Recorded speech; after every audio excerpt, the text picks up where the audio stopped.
nome é Nice e sejam bem-vindos a mais um áudio aqui para o canal. E hoje nós teremos o capítulo 23 do livro Gêmeas. Mas, antes de eu começar, eu peço que você deixe seu like, um comentário, compartilhe se você puder. E se está chegando agora e ainda não é inscrito, eu te convido a se inscrever. São atos que para você não custa nada e que para mim é muito importante. Se você quiser me apoiar de alguma outra forma, você pode se tornar um membro do canal ou dar uma olhadinha no QR Code da tela. O apoio de vocês é sempre muito importante e para mim é o reconhecimento do meu trabalho, certo? Então, dados os recados, vamos para o capítulo 23. Renato encontrou Carminha andando de um lado ao outro no quarto, as lágrimas escorrendo abundantes de seus olhos. Foi obrigado a cancelar a viagem de negócio por causa do telefonema que ela lhe dera, dizendo que era urgente e que tudo estava perdido. Precisou instruir seu assessor às pressas sobre os detalhes e apresentar uma desculpa convincente para voltar. Mas o que foi que houve? Indagou aflito, vendo o estado deplorável em que a mulher se encontrava. Eu a vi, Renato, eu a vi. Desabafou ela, encarando-o com os olhos vermelhos e inchados de tanto chorar. Você viu quem? A gêmea de Beatriz. Carminha, isso é impossível. Não é, eu a vi. Ela é um pouco mais magra e tem os cabelos cortados a Chanel e negros, da cor original dos de Beatriz. Você deve ter se enganado. O medo e a preocupação pregam peças na imaginação. Não foi imaginação. Nicolas também a viu, e Pedro, o amigo dele. Nicolas a viu? E falou com ela. Não venha tentar me convencer de que eu não vi a moça, porque conheço bem o rosto da minha filha, e aquele era o rosto de Beatriz. Não adiantava mais tentar convencer Carminha de que Beatriz não tinha uma irmã gêmea. Negar o óbvio era bobagem. Embora ele achasse que havia coincidências demais naquela história, os fatos apontavam para o improvável, e por uma ironia mordaz do destino, a menina gêmea, sem saber, entrelaçara sua vida à deles, levando-lhes uma ameaça visível e extremamente perigosa. Conte-me o que aconteceu, pediu ele, sem poder esconder a consternação. Carminha contou em minúcias o que se havia passado no jardim zoológico, e Renato afundou o rosto entre as mãos, sua cabeça tentando ordenar os pensamentos de forma a lhes dar coerência. Você ainda vai negar que Beatriz tem uma irmã gêmea? Ele ergueu a cabeça, com os olhos cheios de dor, retrucou vencido. Não posso mais. O inevitável aconteceu. Você sabia, não é mesmo? O tempo todo soube que havia duas meninas. Por que não me disse nada? Não achei que fosse necessário. Queria evitar-lhe preocupações. Como foi que isso aconteceu, Renato? Como você pôde permitir separar as gêmeas? Então não sabia que isso ainda podia acabar acontecendo? O que você queria que eu fizesse? Eu bem que tentei ficar com as duas, mas o pessoal da adoção não permitiu. Como você ficou sabendo das duas? Chegou a ver a outra? Não, mas ouvi um comentário da mulher que me entregou Beatriz. Carminha quase quebrou os dedos de tanto apertá-los, até que tornou com angústia. E agora, Renato, o que vamos fazer? Não sei. Estamos em uma situação difícil. Não vai levar muito tempo para Graziella descobrir a verdade. Assim que ela souber que há duas meninas idênticas circulando pela cidade, vai desconfiar e apurar os fatos. Por que você foi deixar isso acontecer? Explodiu ela, partindo para cima de Renato e socando-lhe o peito. Por quê? Por quê, meu Deus? Por quê? Carminha desabou num pranto desesperado, e Renato apertava os seus golpes, até que a abraçou e tentou sustentar o seu corpo sacudido pelos soluços. Não se desespere, Carminha. Daremos um jeito. Vou perder os meus filhos. Não vai. Prometo que não vou deixar isso acontecer. O que você vai fazer? O que for preciso para proteger a nossa família. Renato coçou o queixo e considerou. Ainda tem aquela mulher. O que faremos a respeito dela também? Estive pensando, não podemos comprar Graziella, porque ela é rica e está doida atrás das filhas. Mas a outra moça pode estar precisando de dinheiro. Podemos oferecer-lhe uma boa quantia para ela assumir e nunca mais aparecer. E se ela não aceitar? Renato a fitou com aflição e respondeu lacônico. Vai ter que aceitar. Pouco depois, Renato encontrou-se com Gilson no restaurante de sempre. Estava transtornado e foi direto ao assunto, assim que o garçom se afastou com os pedidos. O que você fez com a outra menina? Como assim? Você disse que vendeu a gêmea para um casal alemão. Isso é verdade? Gilson não aguentava mais a pressão e não adiantava mais fingir que a outra não existia. Por isso, encarou Renato de forma incisiva e respondeu friamente. Não. A sinceridade direta pegou Renato de surpresa e um choque percorreu todo o seu corpo. Não é verdade? Constatou estarrecido. E onde ela está? Pelo visto, aqui no Rio. Renato o fitou boquiaberto e retrucou. Você sabia? Sabia que ela está aqui? Tenho minhas desconfianças. Eu a vi no Barra Shopping uma vez e Vitor encontrou-a na praia. Por que não me disse nada? Enfureceu-se Renato. Porque não achei necessário, não até ter certeza. E você tem?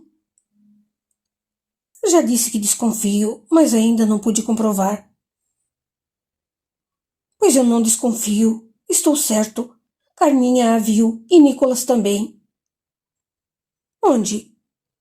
No zoológico. Estava com um namorado. Você o conhece? Carminha disse que é o filho de Amélia Souto Bastos. Conhece-a?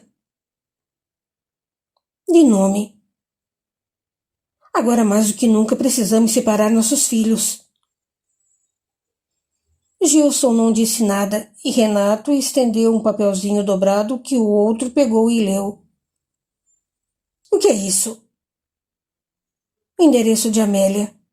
Vai poder encontrar a gêmea ali. Para que você acha que eu quero encontrar essa moça? Você vai oferecer-lhe dinheiro. Para quê? O que você acha? Para ela sumir das nossas vidas e nunca mais aparecer. E se ela não aceitar? Cuide para que aceite.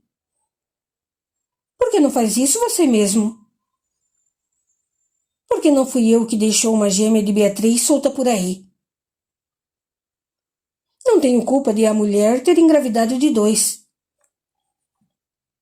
Se você sabia que a mulher estava grávida de gêmeos, não podia ter oferecido a criança a outra pessoa. Então não viu que isso ainda ia acabar mal? Que o mundo é pequeno e dá muitas voltas? Não tive escolha. Ninguém o obrigou. Aposto que foi a sua ganância que o fez vender a menina a outro casal. Isso agora não vem ao caso. O que precisamos é resolver essa questão. Você é o que tem que resolver. O que nós fizemos no passado foi crime. Eu posso me safar, mas você... É você o traficante de bebês, não eu. E além disso, um homem morreu. E ninguém pode me acusar de nada. O crime já prescreveu, Renato. Aconteceu há mais de 20 anos. Ninguém mais pode ser acusado pelo homicídio. Renato tamborilou na mesa do restaurante a que estavam sentados e retrucou. E o roubo das crianças? Também prescreveu? Foi sequestro. Pelo que entendi, o crime continua sendo praticado e só prescreve quando for desfeito. Que ótimo! Ironizou de mau humor.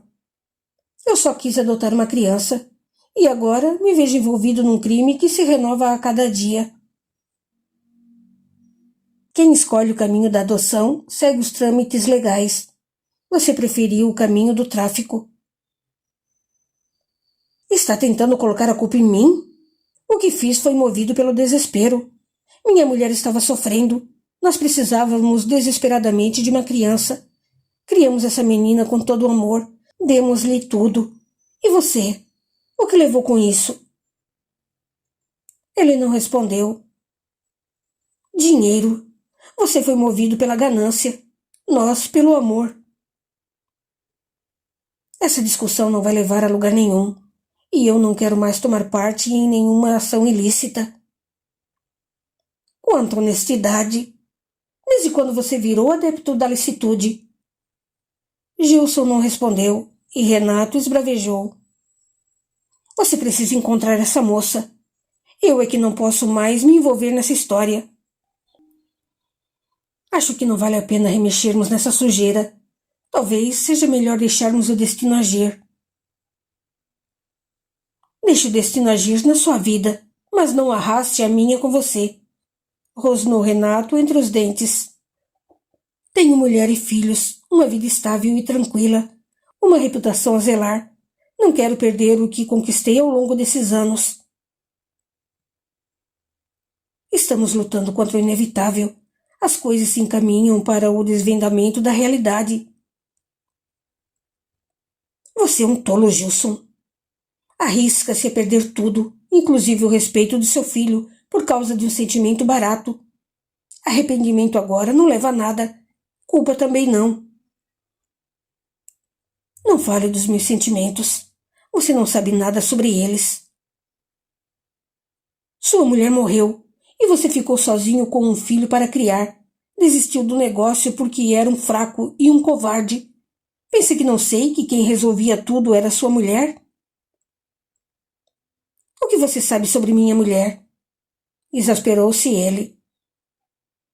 Lorena morreu por sua culpa, por culpa do que você fez. Não venha agora me acusar pela bebedeira de sua mulher. Ela morreu porque estava bêbada, cansada de aturar um homem covarde e inútil. Você não tinha coragem nem para assumir o seu papel de homem da família. A vontade de Gilson era deferir um murro no queixo de Renato, mas conseguiu se conter, embora um sentimento de raiva desenfreada fosse se instalando dentro dele. É que nesse exato momento, atraída pelos pensamentos dos dois, Lorena se aproximou. Ao ver Renato, hesitou, mas acabou se aproximando, fuzilando de ódio. De que adianta você perturbar Gilson com essas palavras? Gritou ela, os olhos chispando de ódio. Canalha! Gilson e Renato mal se despediram, e cada um tomou seu rumo. Lorena nem teve dúvidas. Encheu-se de coragem, engoliu a repulsa e saiu atrás de Renato. Enquanto ele dirigia, ia pensando em seu passado, sem se aperceber da presença de Lorena sentada no banco ao lado, com as pernas pousadas sobre os seus joelhos. Você vai ver, idiota, rosnou ela. Vou acabar com a sua vida. Lorena cruzou os braços, recostada na porta, e ficou acompanhando os pensamentos de Renato, que retomaram os fatos pretéritos como se houvessem acontecido no dia anterior. A operação não saíra exatamente como esperado, mas mesmo assim foram um sucesso. Leocádia dera o outro bebê para o casal de Brasília, enquanto Lorena entregava a gêmea para Renato. Depois que tiraram as meninas de Barra do Bugres, seguiram direto para seu destino, sem paradas ou desvios. Em Cuiabá, Leocádia foi para o aeroporto, onde deveria efetuar a entrega da criança e receber o dinheiro. Sentou-se num banco mais afastado, e logo um homem bem vestido sentou ao seu lado, trocaram beijinhos e puseram-se a conversar feito velhos amigos. Leocádia deixou a bolsa cair aberta no chão, e o homem se abaixou para apanhá-la, enfiando um pacotinho lá dentro sem que ninguém percebesse. Leocádia pegou a bolsa e remexeu em seu interior, fingindo ajeitar suas coisas, mas na verdade contando as cédulas embrulhadas no pacote. 5 minutos depois, colocou o bebê no colo dele e entrou no banheiro. Quando saiu, ele não estava mais lá. Havia tomado o avião para Brasília. Leocádia, por sua vez, partiu para o Rio de Janeiro, onde aguardaria Lorena para obter novas instruções. Nesse interim, Lorena e Renato seguiam outro rumo. Ela ficara com o carro, comprado por Leocádia, sob uma de suas muitas falsas identidades. Seguiram para Campo Grande e de lá para São Paulo, onde pegariam um avião para o Rio de Janeiro. — Por que não pegamos o avião aqui mesmo? Questionou Renato. — Porque Leocádia está no aeroporto com outra menina. Não quero me arriscar. — E se formos parados em alguma blitz? Somos casados e a menina é nossa filha. Tenho documentos falsos para você e para mim. Renato não disse nada. Com certeza era uma quadrilha muito bem organizada, pronta para qualquer eventualidade. Será que já avisaram a polícia? Indagou Renato. Não sei, mas quem irá contar à polícia o que aconteceu? Estão todos mortos. Não era para estarem mortos, mas estão. Foi um acidente. Ninguém atira num homem pelas costas por acidente. Ele ia me impedir de levar as meninas. Olhe, não estou com pena do sujeito nem da mulher. Tampouco estou acusando você por ter livrado o mundo de mais 2 caipiras inúteis. O negócio é que isso pode colocar a polícia atrás de nós. E até hoje nunca me vi ameaçada pela polícia. Você mesma disse que não havia ninguém para contar o que houve. Esquece-se de que há 2 cadáveres naquela cabana e que a polícia não vai demorar para descobrir que a infeliz teve um filho e que ele sumiu? Você acha realmente que alguém vai dar muita importância ao filho roubado de 2 matutos mortos? Pode ser que não. No entanto, é bom não arriscar. Renato silenciou novamente e prosseguiu dirigindo pela estrada poeirenta. Alguns carros da patrulha rodoviária cruzaram por eles, mas ninguém os parou. Em Campo Grande, resolveram se hospedar num hotel. Lorena trocou a fralda da menina e alimentou-a com a mamadeira que Renato havia trazido. Não é perigoso para um bebê recém-nascido viajar tantas horas? Não é o ideal, mas não temos escolha. Ou temos? Não sei. Você é a profissional. Ele fez um gesto de aspas com os dedos. Não eu.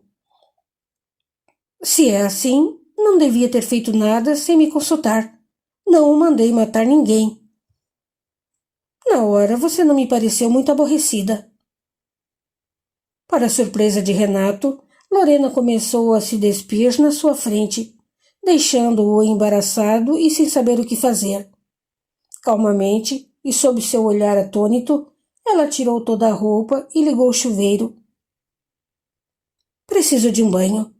Parece que tenho 2 quilos a mais só de poeira.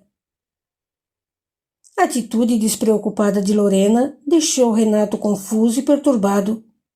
Ela tomava banho de porta aberta, e ele, de onde estava, podia ver o contorno de seu corpo perfeito delineado na cortina do box.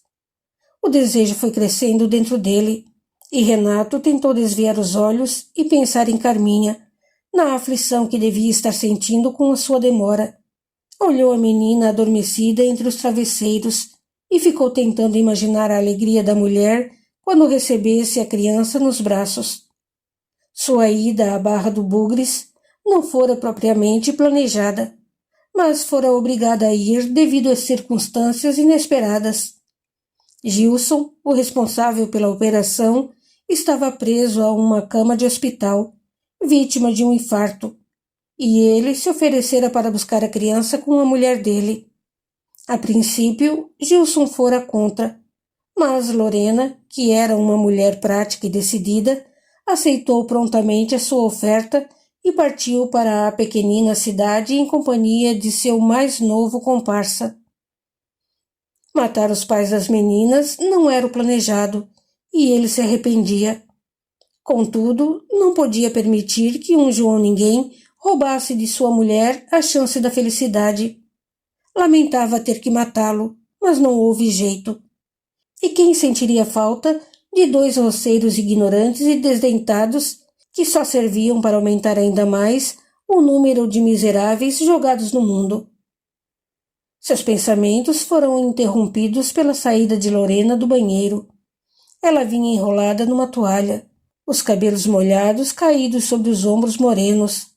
Sem cerimônia ou constrangimento, parou defronte a um espelho preso na parede e soltou a toalha, pondo-se a enxugar os cabelos. — Por que você não se veste? Indagou ele confuso e consumido pelo desejo. — Não fica bem você posar nua na frente de homem casado. — Sou casada também, mas hoje nós dois somos marido e mulher. Ele não resistiu, puxou-a para si e beijou-a ardentemente, deitando-a sobre o tapete felpudo que cobria todo o chão. Com uma quase selvageria, amaram-se por toda a noite. Renato estava impressionado com a volúpia daquela mulher, tão diferente de sua doce e meiga Carminha. Lorena, por sua vez, gostava de experimentar coisas novas, e aquela não era a primeira vez que traía o marido. Quando terminaram, ambos estavam exaustos e saciados. Renato nunca havia experimentado sexo daquela maneira com a esposa, e Lorena não se satisfazia com o jeito afável e pouco agressivo de Gilson. Renato, a princípio, se mostrara tímido e recatado, mas à medida que ela o provocava, ele ia respondendo com uma intensidade ousada e animal. Na manhã seguinte, seguiram viagem para São Paulo, e no outro dia estavam no Rio de Janeiro. Ambos embarcaram e desembarcaram do avião como dois estranhos. Desde o momento em que deixaram o hotel em São Paulo, não se falaram mais. Lorena foi se livrar do carro, e Renato pegou o avião sozinho com o bebê. A seu lado, sentou-se uma senhora de cara gorda que ficou fazendo gracinhas para o bebê, que sequer tomava conhecimento de sua existência. Apesar de irritado, Renato não disse nada, e foi a mulher quem perguntou: — Tão novinho, onde está a mãe? — A mãe morreu, retrucou ele de mau humor, fazendo silenciar a mulher. Carminha o esperava no aeroporto, e a primeira coisa que fez foi tomar a criança dos braços do marido. Por telefone, ele havia lhe dito que tudo correra bem e que em breve estaria em casa com a sua filha. Ela mal conseguia se conter. Já estava tudo pronto para a chegada do bebê na nova casa. Renato e Carminha haviam comprado uma casa num condomínio de luxo na Barra da Tijuca, bem de frente ao mar, e iriam se mudar para lá assim que a criança chegasse. Venderam o apartamento em que moravam, na Praia do Flamengo, e partiram para o novo bairro, onde ninguém os conhecia. Ela podia tirar a barriga postiça que passara a usar para fingir-se de grávida e justificar, sem levantar suspeitas, a chegada do bebê. Lorena também desceu do avião e passou por eles sem lhes prestar atenção, e Renato fingiu que não a vira. Ela tomou um táxi e foi direto para casa, ainda se lembrando dos momentos de prazer que vivera ao lado de Renato. Ao chegar, foi ver como estava o pequeno Vitor. Tomou um banho e foi ao hospital visitar Gilson, vítima de um infarto que quase lhe roubara a vida. Não se passou muito tempo até que Renato voltasse a procurar Lorena. Marcaram de se encontrar e deram início a um tórrido e apaixonado romance, carregado das mais variadas loucuras sexuais. Seus encontros eram sempre em motéis afastados, onde se entregavam ao sexo irresponsável, atraindo inúmeras criaturas que se compraziam com a energia liberada no momento do ato sexual. Tanta volúpia acabou cansando Renato. Sossegado o fogo da paixão, ele se viu farto de Lorena e desejoso de viver em harmonia com a mulher e a filha recém-nascida. Voltou-se para a família e o amor que sentia por Carminha, deixando Lorena louca da vida. Começou a escassear os encontros, até que não a viu mais. Preciso falar com você, disse ela ao telefone. E antes que você diga não, quero avisá-lo de que estou disposta a fazer um escândalo na sua casa e provocar o fim do seu casamento. Renato desligou. Dali a poucos minutos, encontrava-se com ela em um bar no centro da cidade. O garçom se aproximou, mas ele o mandou embora com um aceno de mão. Muito bem, começou ele.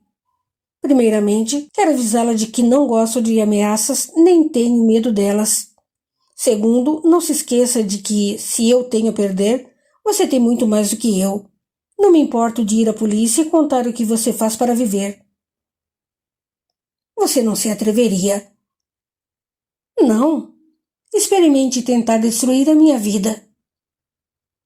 Você matou um homem. Posso mandá-lo para a cadeia. Não tenho medo de ameaças, já disse. Se eu me ferrar, levo você e seu maridinho banana comigo. E com bons advogados, posso muito bem me safar. Mas você, com todas essas crianças vendidas na clandestinidade, não tem escapatória. Vai mofar na cadeia. Por isso, quem lhe dá um aviso sou eu. Pense bem no que vai fazer e não se meta comigo ou com a minha família. Nem esperou resposta. Levantou-se furioso e saiu feito uma bala, deixando Lorena a remoer um ódio descomunal. Não fosse o perigo de sua pressa, teria ido dali direto ao encontro de Carminha para lhe contar tudo. Mas ele parecia ter falado sério quando dissera que não tinha medo, e ela não se atreveu. A única coisa que não poderia suportar era a cadeia. Dali em diante, o ódio de Lorena por Renato se transformou em repulsa. Tinha o seu orgulho e não permitiria ser rejeitada novamente. Em breve, arranjou outro amante e deixou Renato de lado. Queria ela também prosseguir com a sua vida. Só que o rumo que a vida queria tomar não era aquele por ela pretendido. Gilson insistia para que parassem com o tráfico de bebês e vivia atormentando-a por causa disso. As brigas foram aumentando e chegaram a um ponto quase insustentável, até o dia em que ele pediu o divórcio, e ela, tomada de repentina e incontrolável fúria, causou o acidente fatal que lhe extinguiu a vida física. Continua no capítulo 24. Até lá!